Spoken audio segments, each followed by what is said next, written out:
nahanap ng tubo. Ginamitan ng sucker truck.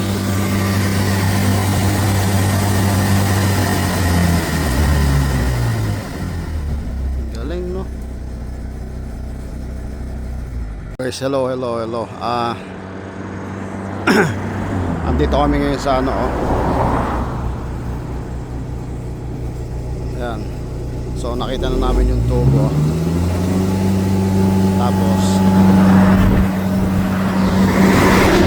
ihigupin yung tali doon sa kabila, about 2 kilometer.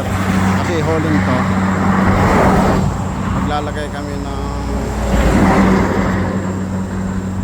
tali para bukas pag maghatak ng micro duct, may tali na.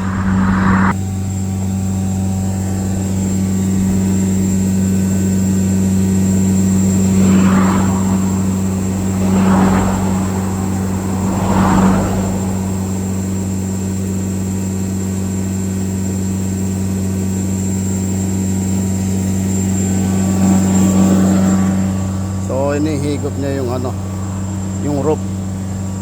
Malayo siya, nasa 2 kilometer.